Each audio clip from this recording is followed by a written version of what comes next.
Good afternoon, Flor de Lisa. Good afternoon, ma'am. Can you tell me about yourself? I'm Flordelisa Binlot, 32 years old, single mom with two kids. Okay, I have few questions for you to answer, so let's start. Why do you want Yes, to work as a maid? I want to work as a maid because I want to help my family and to earn money. Okay, why you choose Malaysia when there's a lot of other country? I choose Malaysia country because it is the country that near in the Philippines. Okay, how are you qualified for this job? Ma'am, How are you qualified for this job? I'm very fine, ma'am, to qualify this job Why? because I'm a hardworking Mm-hmm. and a very patient person. Okay, may I know what is your educational level? Mm, high school graduate, ma'am. Okay, what is your recent experience? I work as a babysitter last 2014. Mm-hmm. Have you worked abroad before? No, ma'am. Do you have experience of taking care of baby? Yes, ma'am. Whose baby you taking care of? Mr. and Mrs. Raboy Is in it Cebu City. so? This is your employer. Yes, ma'am. Okay. How about elderly people? Never pa, ma'am. Now, are you willing to Not. take care of an elderly? Yes, ma'am. Do you have any other special skills? Hand saving, ma'am. Okay. Are you willing to learn new skills? Yes, ma'am. Are you willing to work with a family where the mother-in-law or any relative stay together? Yes, ma'am. Currently, are you still working now? No, ma'am. Do you know how to cook? Yes, ma'am. What sort But of food can you cook? mm, Pinoy food, but I want to Pin- learn other. Okay. Are you aware that you will have to do washing, cleaning, ironing, and cooking? Yes, ma'am. From all the house chores, which do you like most? Mm, Cleaning and cooking. Okay. If ever you were selected to work in Malaysia, who will take care of your kids? My mother-in-law. Okay. You are not allowed to use handphone during working hours. Yes, ma'am. You are only allowed to use handphone after you finish all the works and when going to bed. Yes, ma'am. You are strictly needed to surrender the handphone to your employer in the morning, and your employer will return back to you once you're going to bed. Yes, ma'am. If ever your employer find out that you're abusing of using your handphone and it's affected your work performance, your employer will confiscate your handphone and you are not allowed to hold it anymore. Instead, Yes, ma'am. your employer will allow you to call to your family 3 times in a month. You're only allowed to bring normal phone and you are not allowed to bring smartphone. Are you agreed Okay. to the terms and conditions? Yes, ma'am. I will agree that. Are you agreed for the rules and regulation for the handphone?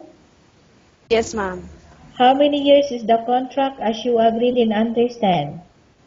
2 years, ma'am.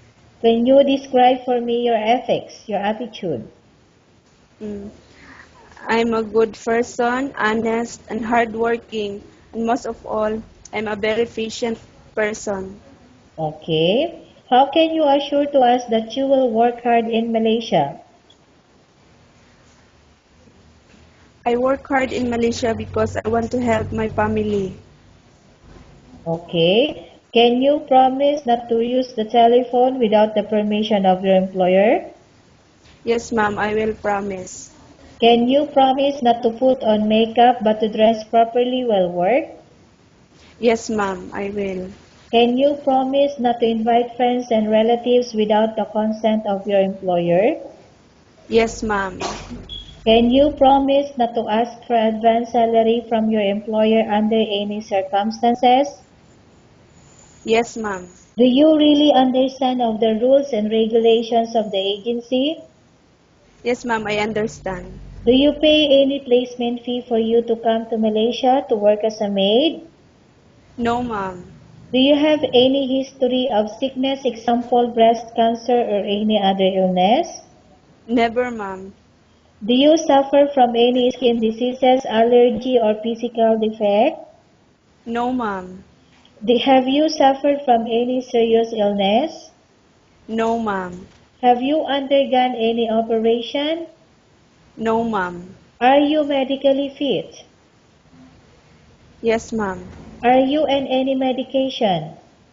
No, ma'am. Are you allergic with any food? No, ma'am. Are you prepared to work for the employer of any race? Yes, ma'am. Are you prepared to eat the type of food taken by your employer? Yes, ma'am. Are you afraid of being left alone in the house? No, ma'am. Are you afraid of dogs or other pets? No, ma'am. Can you promise to work according to instruction from your employer? Yes, ma'am, I will promise. Do you have any immediate family working in Malaysia? No, ma'am. Okay, Flor de Lisa, we have Yes, finished our ma'am. question section. Let's go to case study. I have a case Yes. study for you and I want you to answer me truthfully. Okay? Okay, ma'am. Okay, number one. Upon arrival in Malaysia within 6 months, if ever any of your family members passed away, what will you do? Will you continue to work till finish your contract or you will go back? I will continue my work, ma'am, and finish my contract. Okay, number two. Tell us about yourself and why do you want to work in Malaysia as domestic helper? Okay. I'm Flor de Lisa Binlot, 32 years old, single mom with two kids, and I'm willing to work in Malaysia as a domestic helper to help my family and to earn money. Okay, Flor de Lisa, what do Yes, you ma'am. want to tell to what do you want to tell to employer who watching your video right now?